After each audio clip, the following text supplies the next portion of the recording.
Hello to everyone all over the world. Magkakasama na naman tayo sa isang gabi ng kwentuhan, tawan at bardagulan kasama ang leading voices of the Filipino youth. Ito pa rin ang Ganito Kasi Yan, powered by Anima Podcast.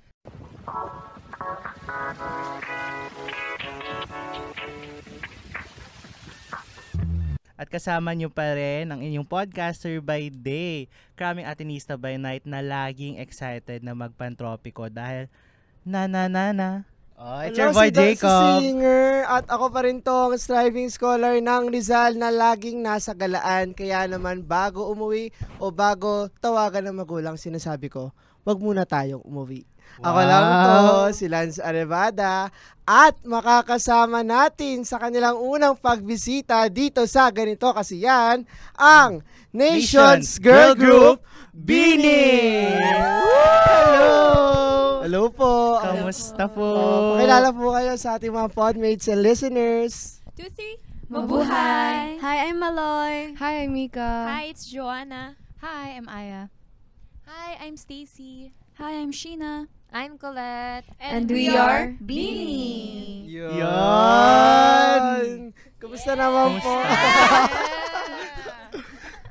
Okay, tapos na po. Okay na po. Okay na po tayo dito. So, kamusta naman po ang buhay, ang mga ganap natin sa buhay? Maraming blessings po this month and next month. Next month po. And ito po, parang last time kayo, may podcast kayo last year, yung offering nyo sa Blues. Yeah. Yes. Podcast ng mga walang jowa. So, anong feeling na kayo naman ngayon yung parang gineguess? Hindi na kayo yung parang nasa posisyon And it namin. was here din. Yes. Dito din sa studio na to. So nice. Excited kami kasi syempre 'di ba nung kami lang nagpo-podcast, dalawa lang kami nag-uusap pero ngayon mas marami na. So, mas masaya.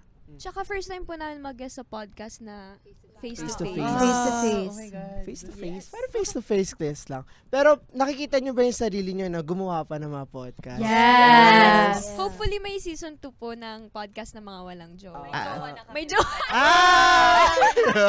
Podcast ng Exciting. mga may Oo. jowa. Kasi parang masyadong exclusive lang sa walang jowa nung una. Or may jowa po kayo? Ay, Hindi si showbiz po. Next question, please. Thank you po. no comment. Uy! At yun na nga po, bilang pagsisimula ng inyong pagbisita dito sa Ganito Kasi Yan, sisimulan natin to sa Ganito Kasi ang Fast Track. So, babalikan namin ang inyong discography. Kung saan magbibigay kami ng mga quick fire questions kada member base sa title ng inyong mga tracks. Ready na ba kayo? Aba, syempre po. We're ready. Para si Maloy lang yung ready. Ready na ba kayo? Kanina po kami nag-A si Ate Maloy lang napansin nyo. Okay. We're ready. Okay, Jacob. Ayan. Take it away. Simula tayo kay Stacy. Ayan, Oh, ayan. Hey, I'm Ready ka, ready. Ate? Eto, ano ka na? Anong islang pantropiko sa Pilipinas ang gusto mo pang mapuntahan? Anong islang pantropiko sa Pilipinas lang po ba ang gusto kong mapuntahan? Yes. As long as pantropikong isla siya. Ah, Actually, hindi ko nga alam meaning ng pantropiko, pero Tropical. tropical. Tropical? Okay. Mainit-init, gano'n. Siyempre, di pa ako nakakapunta Boracay. Gusto ko talaga, kasi di ba pambansang ano siya, parang pambansang beach siya ng Pilipinas. So, yeah, gusto namin siyang puntahan as BINI members, yon. Ayan. Okay, next naman kay Mika. So, sa isang go-kart race o karera, sinong BINI member tingin mong mananalo? Ako po. Kwento mo yan. Siya panalo dyan. Ako po. Bakit naman, Mika? Bakit? Tingin mo? Ako po kasi feeling ko lang na matatalo ko sila. Sinong Meron ba kalaban kayong, mo? Feeling ko mga kalaban ko. Para may Stacy, sinasabi ano si yun? Stacy. Manalo daw, pero nahuhulog naman sa air. Nahulog kasi sila ni Ate Aya nun sa ATV. Ayun lang. Ayun lang. Kasi ang mahirap. bilis nga. So, sorry na. At least sorry. panalo, di ba? Oo, at least panalo. Ayan, ito naman kay Sheena. Anong kadalasan mong feel-good song to start your day? Okay. Feel-good song to start my day is Pantropico po. Wow! Ganun ang promo. Pero, curious lang ako kasi nabanggit din ng iba nating music artist na parang sometimes parang minsan para din may pakinggan silang iba or parang they try to listen less to what they release or what they Yung produce. iba nauumay sa boses Oo. nila. Yung Kayo iba, ba? kebs lang. Hindi. Hindi po, Ay, hindi po kami sawa na po. nauuman. Mga ibang songs lang. Pero, like Pantropico, no. Si Shipo talaga, in-everyday niya. Kasi okay yung Pantropiko. Kahit nung pumasok kaninang school, ang init-init, parang nakaka-feel good siya. Oh, actually kanina nung nagmamotor ako papuntang school din, yun yung pinapakinggan ko. Sa soundtrack na mga pumapasok. Sige nga po, ano po yung first verse? Lagi na ba back to you dito? Wala, kayo po yung singer. Kaya nyo na yan. Okay, next. Okay, kay Joanna. Kaya mo naman siguro mag-spoken word poetry. Kaya niya. Oo. Kaso ito kakaiba to eh. Parang medyo, alam mo yung acrostic. Acrostic. Ano ba esophagus?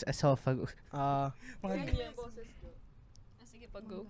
Okay, gamit ang nanana. Gumawa ng pangmabilis ang spoken poetry. Ang hirap naman yan. Na, sa mundong nakapaligid sa atin, may mga tao kang makakaharap katulad niya, katulad mo, at sa... Yun lang, ayo. Okay. Ang hirap namin nung mas magaling si Sheena. Sheena Okay, pakinggan. Sheena pa rin Dahil binolunteer ka ni Joanna. Manggang nakapalda. Nagpanik. Oo. Oo. Na. 1, 2, 3, go. I'm not gonna think, ha?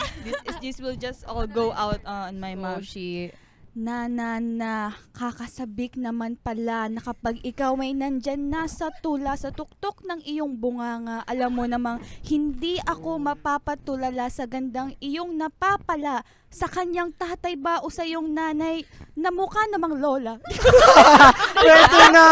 Happy Banawika. Oh, love it.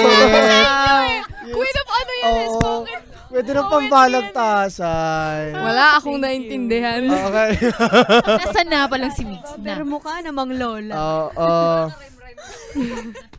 At ikaw naman, Aya, magpapatuloy tayo sa'yo. Anong lagi mong guilty pleasure na ginagawa to relax? Bakit tumatawa kayo? Ano po, lately sleep po.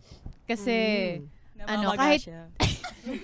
kahit hindi ko choice na matulog, pero yung katawan ko, sinasabi na matulog ka na, tapos bagsak agad. Kano ka kahaba kadalas sa tutulog? Like, Ay, actually pala po. Depende kasi may times na pag nasosobran sa tulog, pero mostly din po na insomnia din kasi ako. Kaya siguro yung katawan ko na nagsasabi na, okay, tulog ka now. Okay, sleep. Wow. In cute. Eto naman, Maloy. So, kung hinahanap yung kaibigan mo ng nanay niya sa Labuyan. Labuyan. Sa Galaan. Sa Galaan, sa labas. So, kunwari ka, Akala ko di pa po yan. Labuyan. Ano yun? Laboy. Yung hindi klaro. Laboy. Sa Galaan. Labuyan. Pag-alala. Yes. Filipino ang lesson natin for today. Okay. Noted. So, yan, nasa labas yung Ayan, kaibigan mo. pinamalas niya yung kanyang Rizal, Rizalen. Binatagal niya. Kapit-bahay ko po si Rizal. Ay, Okay, ito na nga. So, yung kaibigan mo nasa labas, tinatawagan ka ng nanay niya. Anong excuse ang ibibigay mo sa nanay niya para wag muna kayong umuwi? Ay, hindi na po ako mag-ex. Pauwiin ko na siya. Ay, wait. Ay, final answer. Good girl. Final answer. Good girl ka. For now, good girl ako ngayon, ira ko. Good girl ira ko ngayon. Paano kung hindi mo good girl era sa ano mo? Sasabihin ko gumagawa lang kami ng project. Yan kasi yung ano eh. Hindi ka naman Kaso homeschool ka ngayon. Walang project na. Hoy, bakit bawal ba? To you. Kunwari, Mika, ikaw yung nanay. Sa akin niya pala ginagawa, no? Hindi, ganun po. Project, school. Kasi feeling ko pag anything about school, papayagan ka ng parents mo eh. So feeling ko mabilis ka na ano. Sino kang parents mo even before? Opo, sobra. So, anong ginagamit mong excuse? Kahit sabihin ko po, mahingi po ako ng baon, pupunta po ako ng school. Hindi! Makikipag-date ka lang! Ganun lang. Oo, seryoso, ganun po yun. Shout out po sa my mother. Tito G. Okay, go. Ayan, eto naman kay Colette. Ay, ako na pala. Sasali ka sa tawag ng tanghalan. Mali talaga. Anong Hindi lang kantahan nasala. mong pang Anong kantahan mong pang Born to Win para sa huling tapatan? Ay, grabe naman yan. Yung song mo. Lagi mong kanta. When we were young. When we were young. Oh, sige. Sila. Okay, sample. Ala, sample. Ano nga kanta nun? Let me photograph you in this light in case it is the last time that we might be exactly like we were before we realized. Contestant number 3 mula Actually, sa... naalala ko si Colette. Naalala mo nung Ano? yung Valentine's ng Spotify? Oh. Di ba nag-perform, may dalawang Ay, Bini oo. members? Oo. Actually, when we were young din po, binili Oo, ko na po yung kanta naalala yun. ko, yung nasa ano tayo, nandun tayo sa likod Oo, nila. Tapos nasa likod lang namin. hiyang-hiya ganun. kami magpa-picture. Sabi ko namin, picture ba tayo? Hindi, yung in-invite tayo. Nandun sila, Hindi. Sir, sila Miss Grace, sila Sir Slater. Sa stand siya. Oo. Tapos nandun lang kami sa likod ninyo. Ay, oo. Yung sa mga Spotify podcast. Oo, inom ako noon. Tapos nasa likod ko lang. Asarap lang natin sila. Natin sila. Tapos parang, Ayun. tapos kayo nandito na, Grabe na. Anyway, okay, balik tayo ulit kay Mika. So, superhero gang ang Bini. Sinong Bini member ang bibigyan mo ng golden arrow as mini weapon? O wag ikaw, kanina Hindi, ikaw hindi. din. Malabo mata ko, hindi pwede sa akin mapunta. Feeling ko kay She. Kasi farsighted siya eh. Pwede ka rin Golden Hawkeye, ganon. Oo. Si Hawkeye yung si Avengers, di ba pana? Opo. Ay, Kilala ko si Hawkeye. Kilala ko. Powerpuff Girls lang po. Powerpuff Girls. Pero sa tingin mo, ano yung iba pang superpower ng members ng Bini? Si Ate Maloy, feeling ko yung... Pag may mahahawakan siya, magiging ribbon. Ganun na lang. wow. Hawakan yung mukha. Makakatulong ako sa humanity. Oo. Ano pa ba? Anong gusto mong superpower, Jo? Nakikita ko yung future. Wow. Si Jo, bibigay ko superpower sa kanya is... Yung nagsa-stretch yung katawan. Wow! Plastic woman. Tinanong ko pa Sa Incredible. Plastic woman. Yung ano. Gagamboy. Gagam Lagi kasi siya pinaglalaroan ni Stacy tsaka ni She. Ade, para mas mag-enjoy sila, di ba? Pwede yung pang Chinese garter, di ba? Pag Ay, oo. Sa iba? Si Ate Colette, feeling ko invisibility. Bibigay ko sa kanya. Hindi natin siya nakikita ngayon. Asan siya? Asan siya? Sheena. Gagamboy. Para partner niya. Ano gusto mo, She? I want a cute power. Si She, pwede siya maging mermaid.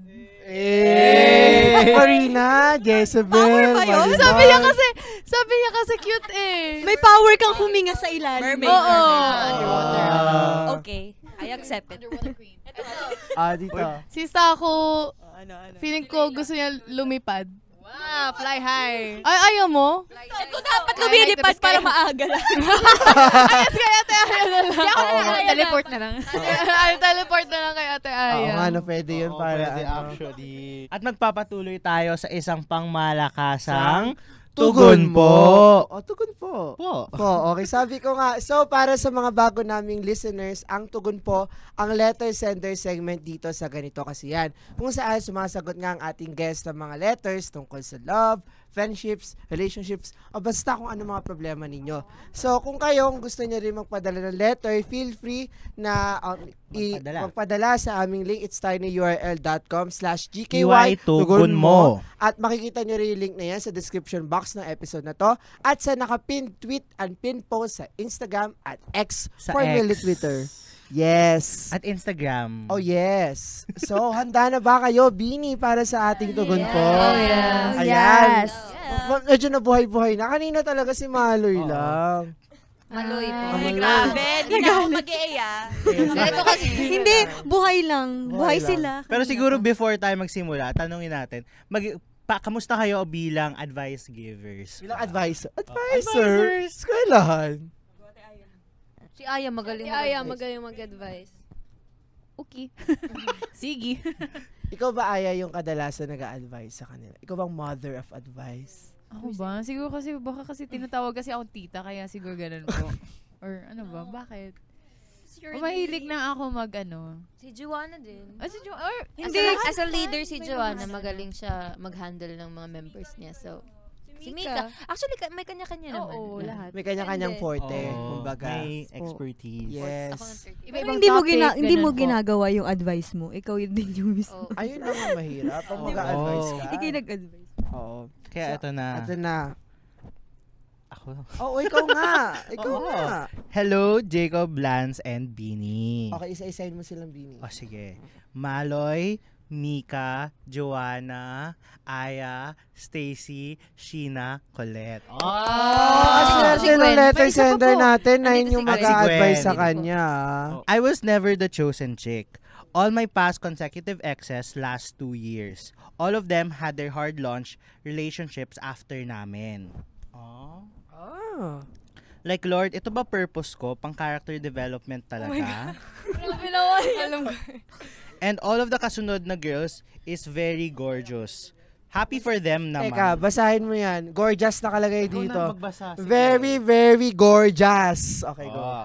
Ang question ko lang sa life is why it has to be consecutive pattern na. Whenever turn ng guy and ako sa relationship, they never initiated soft or hard launching. Like, what the heck? Di ko ba deserve? Palaging may pinipiling chick na girl over me.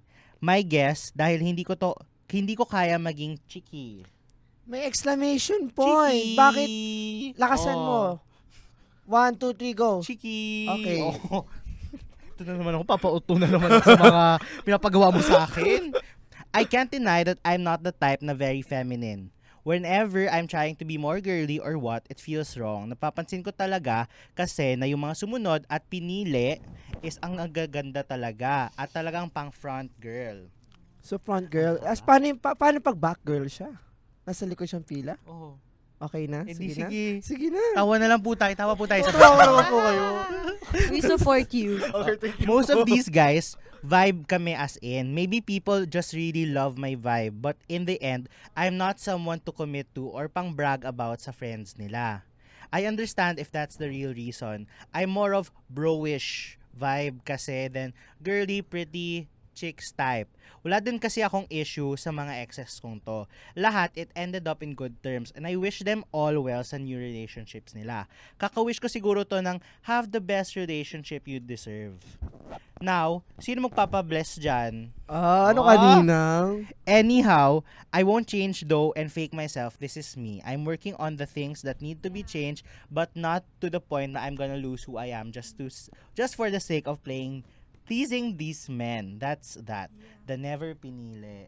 Oh. Yes. Sige, Lance Tugon po. The best is yet to come. Yun. Jacob, tugon po.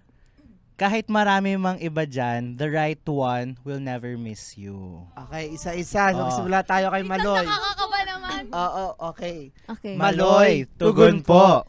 It's not you, it's them. Wow! Okay. Mika, tugon po.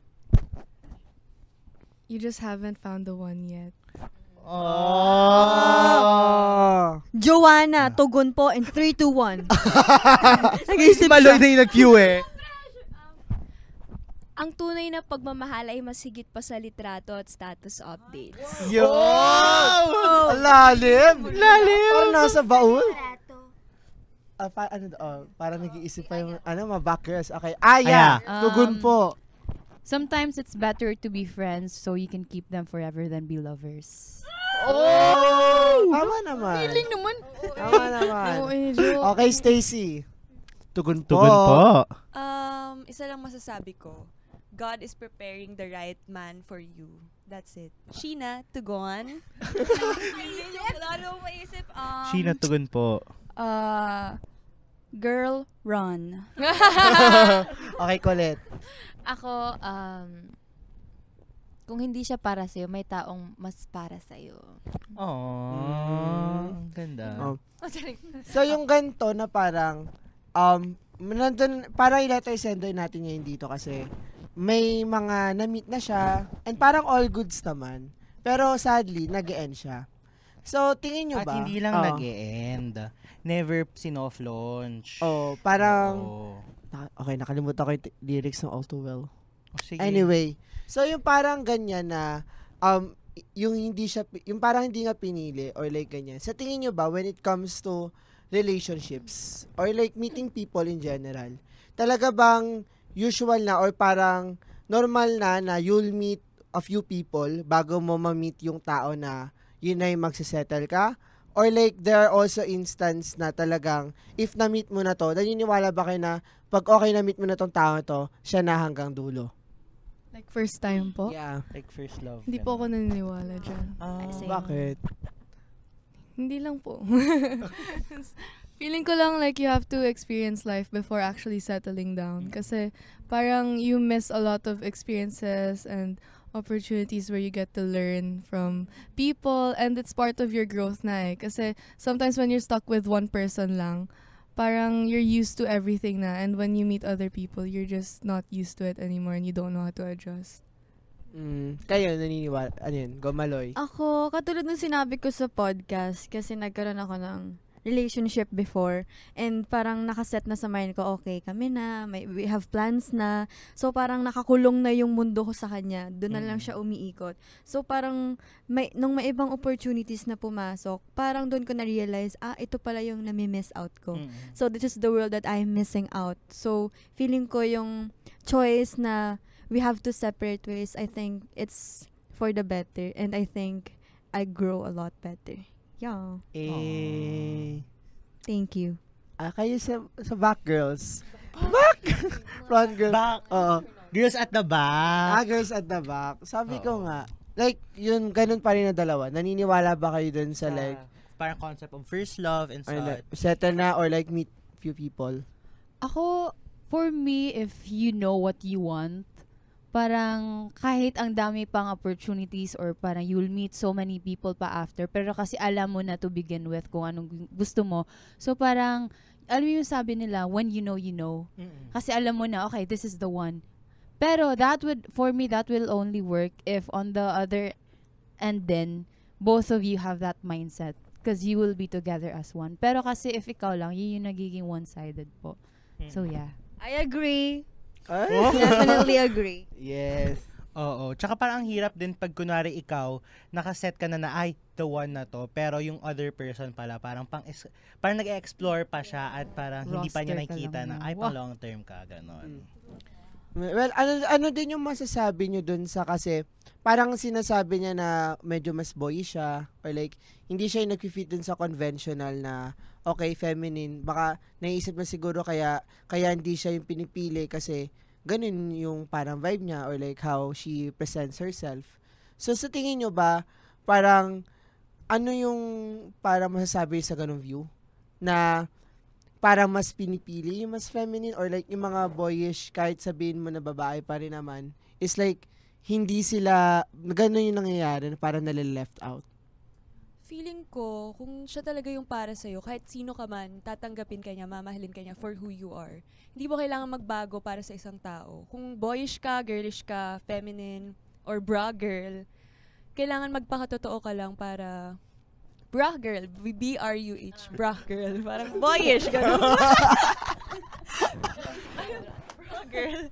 Ayun, parang di mo kailangan magbago ng anyo, magbago ng ugali para sa isang tao. Kung sino ka, magpakatotoo ka lang. That's it. Aww.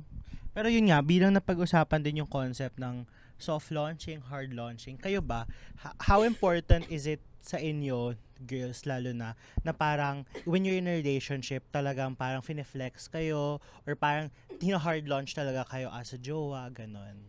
Feeling ko naman everyone has their own reasons po kung bakit hindi pina-public yung isang relationship or pina-private man. Pero siguro advice din for the girl na yun yung pumasok sa isip niya. Parang wag mong i-define yung hindi yun yung magde-define ng worth mo, yung kung napopost ka ba or hindi. Kasi nga tulad ng sinabi ko kanina, yung tunay na pagmamahal nga mas ano pa siya eh. Hindi lang siya sa ano ba? Oo, more than that. Pero syempre, nagigets ko rin naman yung insecurity niya, yung parang kino-question niya yung love. pero doon naman sa guy, yung magiging advice ko sa mga guys na nakadate niya, syempre sa mundo natin ngayon, sa generation natin, iba naman talaga yung importance ng social media.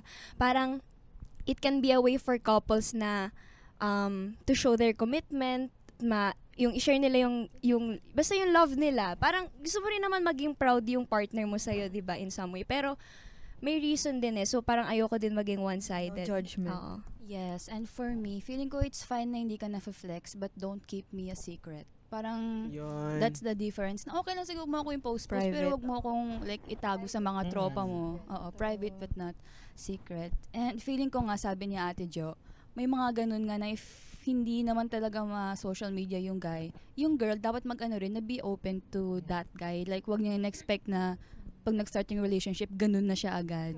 So it's yun nga, communication. You need to tell him na ito yung gusto ko. And if the guy really like loves you and's willing to parang mag-adjust, edi ko, magpo-post siya, pero hindi naman literal na every day, every second kanyang pinopost. Like, just flex her once in a while and make everyone know na you have your girl. Sa age natin ngayon, how is it important yung gantong concept ng hard launch and soft launch? Like, ano na ba siya? Like, talagang fix na siya sa dating scene ngayon? Or parang, it's really a choice? For me, it's not even important. Like, True. it's really not. Kasi, it's what people see dapat in, kahit public or private. As for me, social media, what you see is just, it could be artificial, So we can't just trust everything we see there. And wag yung hahayaan na social media yung bumuo ng happiness nyo and security ng love nyo. Tsaka parang mas maganda pa din na parang hindi nyo iniisip yung social media, yung kung ano lang yung moments. Parang mas, yun yung nakikita nyo, yung nafe-feel nyo, hindi nyo na siya kailangang i-share sa ibang tao. Hindi nyo na iniisip kung ano yung iisipin ng ibang tao. Ang mahalaga, masaya kayong dalawa. Katulad sa work namin. Siyempre, para sa mga mahihilig naman na ma-flex, ganun. Siyempre, okay lang din naman nakiligin. Ganun. Nakakakilig naman kasi talaga yung biglaan kang fine-flex ng jowa mo, ganun. Pero tama naman yung sinabi ng ibang girls na hindi naman importante yung lagi kang fine-flex. Ganun. Tsaka actually, may yun nga, maganda pag flex, pero ang bad side naman yan, alam mo, pag maraming nakakaalam. Yeah. Parang sisirain kayo, gagawan kayo ng kwento, So, madami maraming nakikisawsaw. So, yeah. Maraming audience. Uy, Oo. uy. Pero yun na nga, parang I agree. Kasi parang may mga tao din na different kinds of Kasi may iba na parang hindi masyado ma-social media. So parang, anong expect mo magbago yung tao for you din? Oo. So there's that. And kailangan din maintindihan like kung anong klase ding jowa meron ka. Oo. Oo, tsaka I think, parang what matters guys, yun nga, sinabi, Yeah. parang hindi naman, sabi nga ni Mika, parang hindi naman super important yan. But I guess in a matter of, siguro social media kasi it's been a part of our lives na. Parte na siya ng buhay natin. And if choice mo man na mag-post tungkol sa jowa mo or hindi, choice mo yun. And kung gusto mo siya i-flex, go. If like, ganun nga na gusto din ng partner mo na i-post mo siya, edi once in a while, parang you can meet at a compromise. Yeah. Pero parang wag mong ibase yung desisyon ng pagpo-post mo or hindi sa sasabihin ng ibang tao. As long as parang sineselebrate nyo yung love nyo, gusto mo siyang ibahagi, not just because gusto mo lang mag-flex, but yun nga, gusto mong proud ka sa partner mo eh. I think, yun ang mas magandang gawin. Tsaka ang, gugumalay. Respect. Oo. Yes. Tsaka in addition to that, parang social media is just one facet of you eh. Minsan kasi hindi natin pinapakita naman lahat sa social media. Sometimes it's just the happy parts eh. Na parang, flex nga kayo ng flex. Tapos parang in reality, di naman pala okay yung relationship nyo. Parang, sometimes, social media is just a facade. Facade. Wow. Spell. F? Oh, go. Bukas ka. Go. Go. Yun na. Ikaw, yun na Ayun. yung gusto ko sabihin. And yun na din na, even if like facade siya, hindi rin naman natin alam. Hindi lang sa I think when it comes to relationships, but even sa sarili natin in general. Baka makita ng mga tao, masaya tayo, nagka-thrive tayo, nagka-flex tayo and all. But in reality, outside the social media account, may mga problema tayo, may mga inisip tayo na hindi nakikita talaga mismo ng mamata ng mga usisero at usisera sa social Tsaka ang media. importante, parang bukod dun sa celebration of love niyo in social media, at least alam niyo sa sarili niyo outside of that na masaya kayo. Hindi yung masaya nga kayo sa social media, di naman kayo masaya sa totoong buhay. Huy! Oo, parang yun sa episode yung sa Chef Chico. Ano? May parang dun parang vlogger couple sila. Okay. Napanood nyo ba yun? Yeah, napanood ko yun. Oo, yung parang yung tatlong na laing ata. Si... Mustache sila. Sila. Si Joao. Si Joao. Di ba? Si sino nga to yung si kapatid ni ni Achi sa Can't Buy Me Si Love. Albi. Ay, hindi. Joao. Si... Joao. Joao nga. Si Joao. Joao nga. Joao po, tama. Si Joao. Di ba? Like, parang couple sila. Happy sila sa anniversary. Pero, off-cam, nag-aaway sila. Yun ang mahirap. Yun ang toxic pag nandun na tayo sa social media facet. At bilang pangwakas na meron ba kayong advice lalo na sa kanya na parang nafe-feel niya na pang character development na lang siya dahil yun na nga, parang pagkatapos nung sa kanya ay puro hina-hard launch tapos siya parang private relationship lang talaga. Ako feeling ko, masasabi ko, kahit masakit man for you, pero siguro isipin na lang na maybe they needed you that time and at least yung thought na lang na nakakatulong ka sa iba kasi there are some people na Charity. kasi charity work kasi there are some people talaga you meet na after that may isip mo okay, meant to be na mag-meet tayo that time because you needed it and it still shows love pero different form po. So yun, baka kailangan mo din pagdaanan yan para in the future then something better or greater will happen to you. So Sana hindi ko maranasan yun lang. Meron pa ba? Advice. So yung perspective po nagbabago siya over time. So may mga, alimbawa, at katulad ko, may mga hindi ako nagagawa 2 years ago na nagagawa ko na ngayon. So, may sabit talaga. Ayan. Yun. Pero in addition din, sige, ako na lang magbibigay na lang din ako, mag-share na lang din ako. Kasi, honestly, parang nung binabasa ko yung letter, sabi ko, parang nafe-feel ko to dati. Parang, nung Valentine's, as in, shinare ko to sa mga friends ko na parang, sabi ko, hala, ba't parang everyone na, ba't parang naging nag-share ako ng malala dito. Okay. Parang everyone na interested or parang dinate ko dati after no, nagkaroon ng long term. So, parang sabi ko, pang character development lang ba ito? Pero, sabi ko, parang, yun nga yung advice ko kanina, parang the right person won't miss you. So, parang, kahit ano namang mangyari, even, there might people na dadaan lang talaga, pero, pag dadating yung tamang tao, parang, parang magiging perfect talaga yung timing at lahat para sa inyo. Yun. And siguro, dagdag ko lang din, since ito nga para kay Never Pinili, iniisip mo, character development ka lang ng mga lalaking na-meet mo, isipin mo, character development lang din sila. Ganon. I-shift ang mindset, di ba? Kasi parang dun sa mga relationship mo, alam ko, nag-grow ka. May mga natutunan ka more about yourself and how you would interact yourself with a partner. So, nandun din yung aspect na nag-grow ka. And eventually, dadating yung panahon na pipiliin ka. May pipili sa'yo. Kasi kung wala, joke. I mean, better lang. Sa next life na lang tayo siguro. Pero hindi, meron yung dadating, kahit ilang tao pa yung lumipas na yan. And eventually, kung actually, hindi na mapipili mo or mapipili ka More like, dapat nga wala na yung concept ng pili. Kasi dapat parang secure na kayo sa isa't isa, sigurado na hindi nyo na kailangan pumili kasi yun lang yung choice. Yon. So, dadating yon at kung dumating man yon, sigurado kami dito na magiging mas masaya ka. Yes! Kayo, meron pa final advice? Everything happens for a reason. Tama! Yes. Nakalimutan ko, may alam akong quote Yung kay Arupe. Ano? Love, M.M. Anong M? Okay. Love, M.M. Okay, search mo na lang yung kay Father Arupe. Kay Love. Father! It will come. Basta yun. Sorry.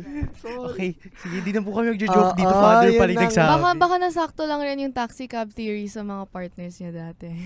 Alam niyo ba yun? Ano ba yung taxi cab theory? Sige, so it's like, a guy who always, how to explain this? A guy na parang hindi pa siya ready ever with his past partners. But as soon as he feels ready, any girl who walks into his life, he's ready to marry na agad. Parang, ganon siya, yeah. Parang yung guys, ina-adjust nila yung timing, pero sa amin yung right person. No. Oo. So baka wrong timing lang siya or something like that. Or we don't know. Oo. Oh. Explain na lang siguro, Hindi kasi mamaya. sa taxi cab, di ba? Parang kukuha ka ng taxi pag convenient or parang pag need mo na. Pag e-bike. So parang ganun, in love. Akala ko E-bike naman na yung lang. parang taxi cab na ang dami mong pinara tapos parang lagyan tinatanggihan. O kaya papasakayin mo, tapos bababa din, tapos may kasunod. Ay. Dami May interpretation. ang dami. Or ikaw yung magdadala sa destination niya pero hindi pala ikaw yung destination. Alam mo, minsan ka lang magsalita pero grabe ka. Oh. Minsan lang magsalita si Jo. Pero masakit. Ngayon. 10,000 words. At ayun na nga sa mga listeners namin sa Blooms and Podmates. Kung nagustuhan nyo tong episode na to, what if i-follow nyo kami sa aming Spotify account, i-ring nyo yung notification bell dahil may part 2 pa. Oo, hindi pa nagtatapos dito ang lahat. Ang ating guesting episode kasama ang Vini at itag nyo rin kami sa social media accounts namin. It's the Ganito Kasiyan Pod on Instagram at GKY Pod on Twitter or X. Nakalito kasi. Oo. Visit. At Ganito Kasiyan on TikTok para sa mga content and i-share nyo na rin to. #Ganito Kasiyan. #GKYXVini. At bago yan, tanungin muna natin ang Bini, anong mga dapat abangan muna ng mga tao sa mga susunod na linggo? Yes, guys, abangan niyo po ang i-release namin na first EP, Tala Arawan, March 8 po yan. So, mapapakinggan na natin ang aming 4 new songs kasama ang Karera at Pantropiko. Yeah. Yes. Yes. At yun na nga, itag nyo na rin kami sa aming mga social media accounts. It's LNCRVDA on Instagram at ikaw naman, Jacob. The Charles Jacob ng social media platforms at Stream Pantopiko. At Steam, abangan ang bagong EP ng Oo. Vini. And see you guys next week, March 9. March 9 nga, tama. Dahil magpapatuloy ang kwentuhan natin at pag-uusapan natin ang bago nilang EP nga na Tala Arawan. Dito pa rin sa Ganito Kasiyan. Specials. Specials.